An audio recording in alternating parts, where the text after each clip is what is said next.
Hi everyone, welcome to Balu IQ online classes. ఈ వీడియోలో మనం డిస్కస్ చేయబోయే టాపిక్ ఏంటండి అంటే కాన్స్టిట్యూషనల్ అమెండ్మెంట్స్కి సంబంధించి కొన్ని ఇంపార్టెంట్ ఎంసీక్యూస్ని డిస్కస్ చేసుకుందామండి. మనందరికీ తెలిసిన ఇండియన్ పాలిటీలో రాజ్యాంగ సవరణలు అనేవి చాలా ఇంపార్టెంట్ అనమాట. అయితే ఇందులో కొన్ని ఇంపార్టెంట్ అమెండ్మెంట్స్ని డిస్కస్ చేద్దామండి. అయితే మీకు గనక పూర్తిగా రాజ్యాంగ సవరణలు అంటే ఇప్పటివరకు జరిగినటువంటి 106 రాజ్యాంగ సవరణలు అలాగే అన్ని ఆర్టికల్స్ విత్ ట్రిక్స్ కనుక మీకు కావాలని అనుకుంటే మన బాలు ఐక్యూ యాప్ని డౌన్లోడ్ చేసుకోండి. మీకు గూగుల్ ప్లే స్టోర్లో అందుబాటులో ఉంటుంది. ఈ కోర్స్ అనేది మీకు 100 రూపీస్కి ప్రొవైడ్ చేయడం జరుగుతుందండి. ఓకే, ఇందులో మీకు ఇండియన్ పాలిటీలో ఉన్నటువంటి కాన్స్టిట్యూషనల్ అమెండ్మెంట్స్ ఆర్టికల్స్ అనేది మీకు ట్రిక్స్తో కొన్ని మీకు చెప్పడం జరిగిందనమాట. డెఫినెట్గా మీకు ఈ కోర్స్ అనేది అన్ని కాంపిటేటివ్ ఎగ్జామ్స్కి యూజ్ అవుతుంది. మీరు సెంట్రల్ ఎగ్జామ్స్కి ప్రిపేర్ అవుతున్నా, స్టేట్ ఎగ్జామ్స్కి ప్రిపేర్ అవుతున్నా ఖచ్చితంగా ఉపయోగపడుతుంది. సో మరి వీడియోలోకి వెళ్ళినట్లయితే ఫస్ట్ క్వశ్చన్ చూద్దామండి. Which article of the Indian constitution deals with constitutional amendments అంట. రాజ్యాంగ సవరణలకు సంబంధించినటువంటి ఓకే ఆర్టికల్ ఏది అంటే సో మనందరికీ తెలిసినండి. సార్ ఇది చిన్న క్వశ్చనే కదా అని అనుకోవచ్చు, బట్ ఇక్కడ ఒక చిన్న ఇంపార్టెంట్ పాయింట్ చెప్పాలని మీకు ఇచ్చాను ఈ క్వశ్చన్. చూడండి, ఫస్ట్ తీసుకుంటే article 332, article 386, article 368 none of the above అండి. సో మరి ఆన్సర్ వచ్చేసి ఆర్టికల్ 368 ఆఫ్ ద కాన్స్టిట్యూషన్ అనమాట. మీ అందరికీ తెలిసింది ఇది already part 20 of the constitution అండి. Okay, part 20 of the constitution article number 368 గురించి చెప్తుందనమాట. ఏంటంటే భారత రాజ్యాంగంలో ఒకే ఒక ఆర్టికల్ ఉన్నటువంటి పార్ట్ ఇదనమాట. ఓకే, మనం ఫస్ట్ పార్ట్ తీసుకుంటే 1 to 4 ఆర్టికల్స్ ఉంటాయి, సెకండ్ పార్ట్ తీసుకుంటే 5 to 11 ఉంటాయి, థర్డ్ పార్ట్ తీసుకుంటే 12 to 35 ఉంటాయి. ఇలా మనకి నెంబర్ ఆఫ్ ఆర్టికల్స్ ఉంటాయన్నమాట. కాకపోతే ఒకే ఒక ఆర్టికల్ ఉన్నటువంటి పార్ట్ ఏదంటే మనకి 368 ఆర్టికల్ అండి. మనకి చాలా ఇంపార్టెంట్. అంటే ఒకే ఒక్క ఆర్టికల్ ఉన్న పార్ట్ ఏదంటే 20th పార్ట్ అనమాట. మరి ఎక్కడి నుండి తీసుకున్నాము రాజ్యాంగ సవరణ కాన్సెప్ట్ అంటే మనం సౌత్ ఆఫ్రికా నుండి తీసుకున్నాం. అంటే 1950 జనవరి 26న మన కాన్స్టిట్యూషన్ ఎఫెక్ట్లోకి వచ్చినప్పటికీ ఏమైనా సరే అంటే ట్రెండ్కి తగినట్టు కనుక ఏమైనా సరే మార్పులు చేయాలని అంటే రాజ్యాంగాన్ని సవరించుకునే అవకాశం మనకి ఆర్టికల్ 368 అనేది ఇస్తుంది అనమాట మనకి. అయితే ఇక్కడ మనం గుర్తుపెట్టుకోవాల్సిన ఇంపార్టెంట్ పాయింట్ ఏంటంటే రాజ్యాంగ సవరణలు అనేవి 2 రకాలుగా చేస్తారు. ఒకటి స్పెషల్ మెజారిటీతో, రెండోది స్పెషల్ కమ్ స్టేట్స్ మెజారిటీతో. అంటే పార్లమెంట్ బోత్ హౌసెస్ స్పెషల్ మెజారిటీతోని ఓకే ఒక బిల్లును ఆమోదించిన తర్వాత రాష్ట్రపతి గారికి పంపిస్తే రాష్ట్రపతి గారు ఆమోదించడం అనేది ఒక పద్ధతి అనమాట. రెండోది ఏంటంటే both houses of parliament special మెజారిటీతో ఒక బిల్లును ఆమోదించిన తర్వాత దాన్ని రాష్ట్రాలకు కూడా పంపిస్తారనమాట. ఎందుకంటే ఏమైనా సరే స్టేట్స్ ఇంట్రెస్ట్స్ కనుక ఆ రాజ్యాంగ సవరణలో కనుక ఉంటే అంటే లైక్ 73rd అమెండ్మెంట్ అవ్వచ్చు, లేదా 101 GST అవ్వచ్చు, అంటే పంచాయతీ మున్సిపాలిటీలు 77, 74 కానీ ఇలాంటివి ఏమైనా అంటే రాష్ట్రాలకు సంబంధించిన హక్కులు కూడా అందులో ఉంటే అప్పుడు రాష్ట్రాల ఒపీనియన్ కూడా తెలుసుకుంటారనమాట. సగం కంటే ఎక్కువ రాష్ట్రాల అసెంబ్లీలు అనేవి సింపుల్ మెజారిటీతో ఆమోదిస్తే సరిపోతుందండి. Does not require special majority for assemblies అనమాట. అయితే మరి రాజ్యాంగ సవరణ బిల్లుల్ని వీటో చేయొచ్చా అంటే నో, వీటో చేయడానికి కుదరదనమాట. ఓకేనండి, ప్రెసిడెంట్ ఆఫ్ ఇండియా కేవలం సింపుల్ మెజారిటీ బిల్స్ మీద మాత్రం వీటో పవర్ ఉంటుంది. స్పెషల్ మెజారిటీ బిల్స్ మీద ఎలాంటి వీటో అధికారులు ఉండవండి. అలాగే ఒకవేళ రాజ్యాంగ సవరణ విషయంలో జాయింట్ సెషన్ పెట్టొచ్చా అంటే జాయింట్ సెషన్ కూడా కుదరదు. ఎందుకంటే జాయింట్ సెషన్లో కేవలం సింపుల్ మెజారిటీ బిల్స్ని మాత్రం పాస్ చేస్తారు. చాలా ఇంపార్టెంట్. అందుకని నేను మీకు పర్టికులర్గా ఈ ఆర్టికల్ అయితే ఇవ్వడం జరిగిందనమాట. రైట్, మరి ఓకే నెక్స్ట్ క్వశ్చన్ చూద్దాం. In which constitution amendment act Goa was made full fledged state with state assembly అంట. ఏ రాజ్యాంగ సవరణ ద్వారా ఒక గోవాకి అనమాట ఒక కంప్లీట్ స్టేట్ అథారిటీ అనేది ఇవ్వడం జరిగిందంట. ఎందుకంటే గోవా అనేది మనకి ఓకే ఏంటి ఆ పోర్చుగీస్ వాళ్ళ అండర్లో ఉండేది కదా. గోవా డయ్యూ డామన్ని పోర్చుగీస్ వాళ్ళు 1510లో ఫస్ట్ అనమాట అల్బుక్లర్క్ అనేటటువంటి గవర్నర్ జనరల్ అనమాట. అల్బుక్లర్క్ అనే పోర్చుగీస్ గవర్నర్ తీసుకుంటాడు అనమాట.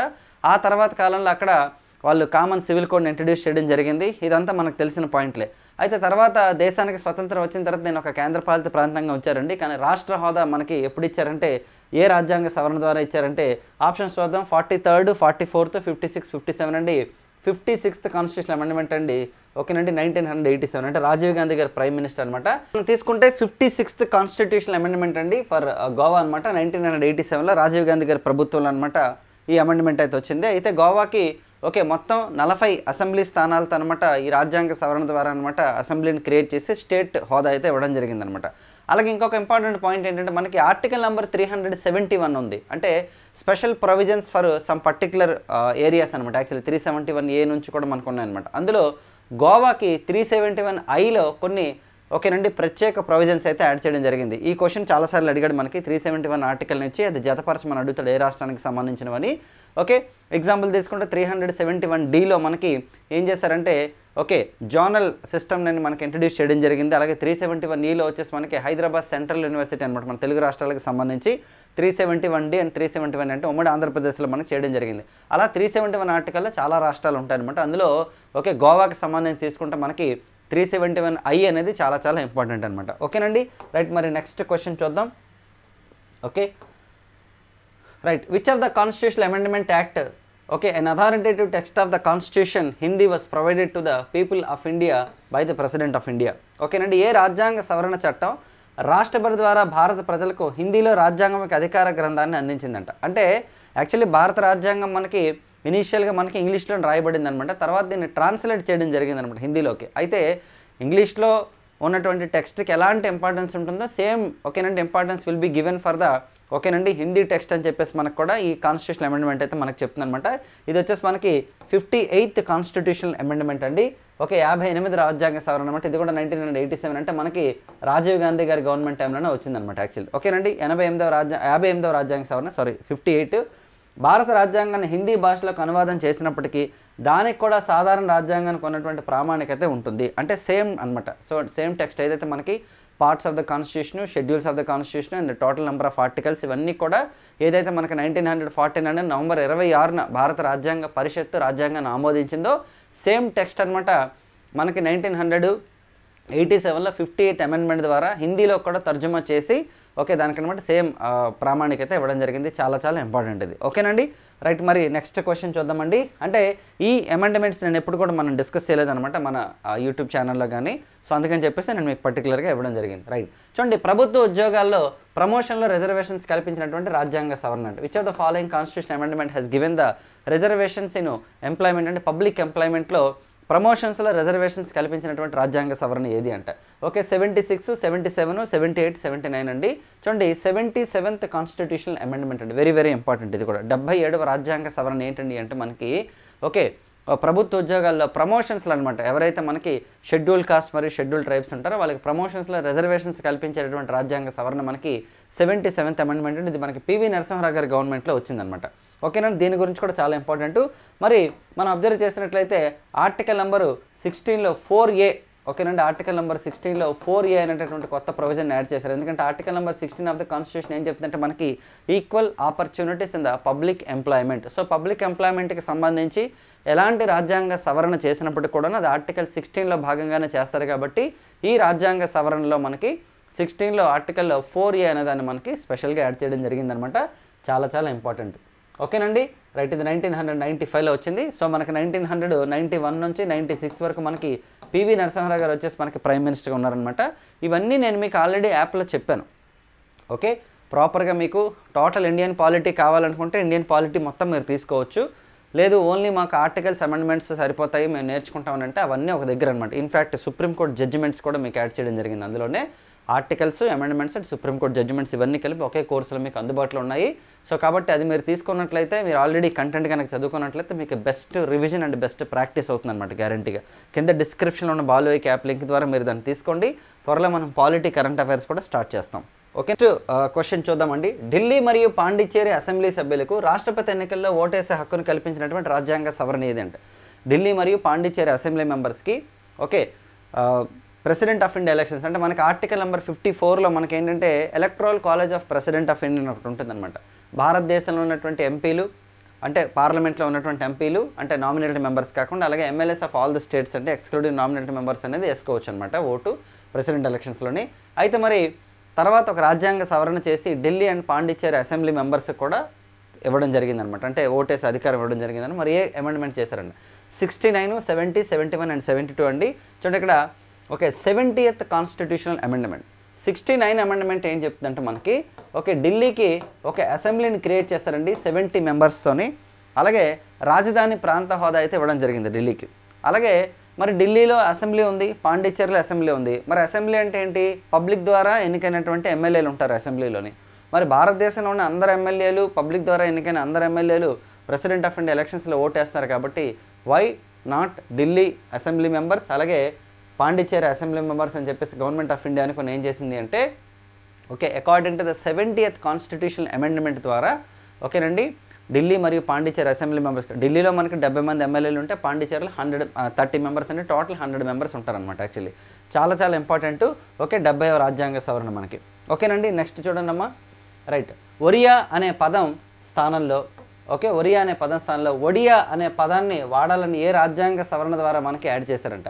జనరల్గా తీసుకుంటే ఓకే ఒరియా అని చెప్పేసి అనేవారు అనమాట. కాకపోతే ఓకే ఒరిస్సా గవర్నమెంట్ ఏంటంటే ఒడియా అనే పదాన్ని చేర్చండి అని చెప్పేసి చెప్పడం జరిగింది. మనకి షెడ్యూల్ నెంబర్ 8లో మనకి యాడ్ చేస్తారనమాట దీన్ని. ఓకేనండి, ఎందుకంటే షెడ్యూల్ నెంబర్ 8 ఏం చెప్తుంది మనకి, ఓకే టోటల్గా రికగ్నైజ్డ్ లాంగ్వేజెస్ మనకి కాన్స్టిట్యూషన్లో రికగ్నైజ్ చేసిన 22 లాంగ్వేజెస్ ఉన్నాయన్నమాట. యాక్చువల్లీ ఇనీషియల్గా అయితే 14 లాంగ్వేజెస్. అయితే ఈ ఒడియా అనే పదాన్ని యాడ్ చేసిన రాజ్యాంగ సవరణ ఏది అంట? 95, 96, 97, 98 అండి. 96th కాన్స్టిట్యూషన్ అమెండ్మెంట్ అండి. ఓకేనండి, చూడండి, which constitution amendment introduce the requirement to use the word Odia, ఓకేనండి, in the place of Oriya ప్లేస్లో ఒడియాని యూజ్ చేసింది ఏంటంటే మనకి 96వ రాజ్యాంగ సవరణ అండి. చాలా చాలా ఇంపార్టెంట్ ఇది. ఓకే, అయితే సో నెక్స్ట్ క్వశ్చన్ చూద్దామండి.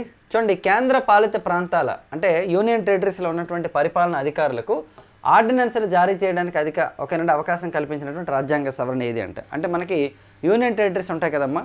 అంటే ఇప్పుడు జనరల్గా తీసుకుంటే ప్రెసిడెంట్ ఆఫ్ ఇండియా ఆర్టికల్ 123 ప్రకారం ఆర్డినెన్స్ ఇస్తారు.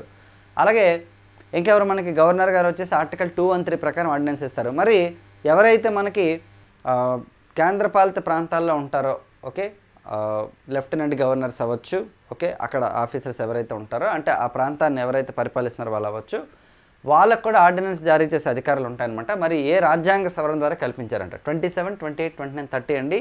27th కాన్స్టిట్యూషనల్ అమెండ్మెంట్ అండి. ఓకేనండి, 27వ రాజ్యాంగ సవరణ అనమాట. 27th అమెండ్మెంట్ ద్వారా క్రియేట్ చేయడం జరిగిందనమాట. సో చూడండి, ఇంపార్టెంట్ అమెండ్మెంట్స్ మనం అన్నీ చెప్పడం జరిగిందండి. బేసిక్గా మీకు టోటల్ అమెండ్మెంట్స్ అన్నీ ఎక్స్ప్లెయిన్ చేయడం జరిగింది యాప్లోని. అయితే ఇంపార్టెంట్ అమెండ్మెంట్స్ కూడా మనం నేర్చుకోవాలి ఖచ్చితంగాను. 42nd అమెండ్మెంట్, 44, 73rd, 74, 96, 97, అలాగే 21, 71, 92, అలాగే లేటెస్ట్ అమెండ్మెంట్స్. ఓకేనండి, మనకు 99 నుంచి మనకి 106 అమెండ్మెంట్ల వరకు మోదీ గారి ప్రభుత్వం వచ్చిన తర్వాత. సో ఇవన్నీ కూడా మనకి ఇంపార్టెంటేనండి. అలాగే రాజీవ్ గాంధీ గారి టైంలో జరిగినటువంటి 52nd అమెండ్మెంట్, అలాగే నెక్స్ట్ వచ్చేసి వాజ్పేయి గారి టైంలో జరిగినటువంటి 91st అమెండ్మెంట్, ఇవన్నీ కూడా ఇంపార్టెంట్. ఒకటి కాదు, రెండు కాదు. అలాగే మినీ కాన్స్టిట్యూషన్ కూడా ఇంపార్టెంట్. ఇందిరాగాంధీ గారి టైంలో జరిగింది. మొరార్జీ దేశాయ్ గారి టైంలో జరిగిన 44th అమెండ్మెంట్ ఇంపార్టెంటే. సో రాజ్యాంగ సవరణలు ఏవి ఇంపార్టెంట్ అనేది మీరు ఒకసారి ఐడెంటిఫై చేసుకొని మల్టిపుల్ టైమ్స్ ఎగ్జామ్స్లో వస్తున్నవన్నీ కూడా మీరు నేర్చుకున్నట్లయితే మీరు కాన్ఫిడెంట్గా ఉంటారు. ఏ అమెండ్మెంట్ ద్వారా ఏ ఆర్టికల్స్ని అమెండ్ చేశారు, ఏ సబ్ ఆర్టికల్స్ని యాడ్ చేశారు అనేది కూడా ఇంపార్టెంట్ మనకి. ఓకేనండి, ఇది ఈ రోజుకి సంబంధించినటువంటి వీడియో. నెక్స్ట్ వీడియోలో మనం మరింత ఇన్ఫార్మేటివ్ వీడియోని మళ్ళీ చేసుకుందామండి. నెక్స్ట్ వీడియోలో మళ్ళీ కలుద్దాం. Thank you so much all of you. Wish all the best. అలాగే మన ఛానల్ని సబ్స్క్రైబ్ చేసుకోండి. రెగ్యులర్గా మీకు మన యూట్యూబ్ ఛానల్ నుంచి మీకు ఇన్ఫార్మేటివ్ వీడియోస్ వస్తాయి అనమాట. Thank you so much.